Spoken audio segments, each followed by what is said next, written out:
ये जीत का अगर श्रेय दिया जाए तो माननीय प्रधानमंत्री नरेंद्र मोदी जी को कहा जाता है, क्योंकि न सिर्फ आंतरिक मुद्दों में, आर्थिक मुद्दों में और वैदेशिक मुद्दों में, स्पेस के मुद्दों में और संसार के लोगों से, नेताओं से आंख में आंख मिला करके बात करने वालों में से एक नरेंद्र मोदी जी हैं।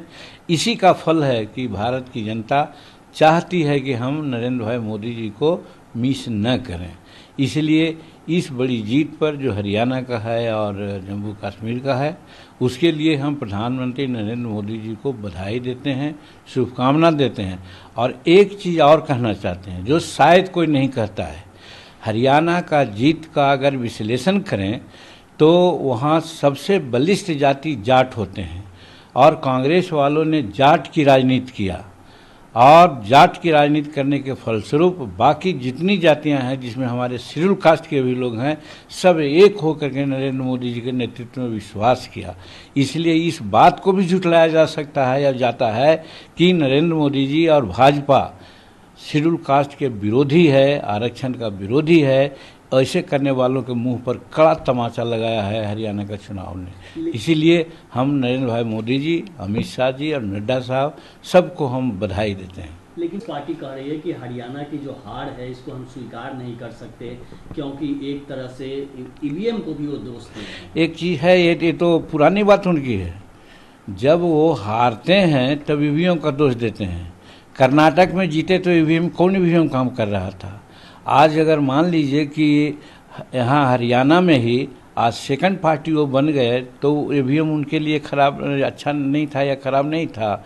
उसी प्रकार से जब कश्मीर की भी बात आई या दूसरे दल के लोग जीते तो उसमें ईवीएम कम नहीं आया। सबसे मुद्दा तो कश्मीर का था। कश्मीर में 370 क्लाउज को हटाया गया और वहाँ के लोग ये कह करके चुनाव लड़े हैं कि हम पीओ के साथ मिल करके पाकिस्तान के साथ मिल करके हम वार्ता करेंगे, जो हमारे एनडीए गवर्नमेंट के लिए और नरेंद्र भाई मोदी जी के लिए विपरीतात्मक बात है। तो वैसी परिस्थिति में अगर हमको करना होता है, ईवीएम में गड़बड़ करते तो हम कश्मीर में करते, वहाँ हम बहुमत लेते कि हम 370 को सेव करते और जो पाकिस्तान परस्ती उन लोगों की नीति है उसको मात देते, तो हम वहाँ करते। हम हरियाणा में क्यों करते? लेकिन कहने का मतलब है कि इन लोगों का कोई सिद्धांत नहीं है, कोई थेसिस नहीं है। हारते हैं तो ईवीएम को दोष देते हैं और जीतते हैं तो कुछ बात नहीं बोलते। यही उनकी नकारात्मकता है जिसके चलते उनकी बराबर हार हो रही है।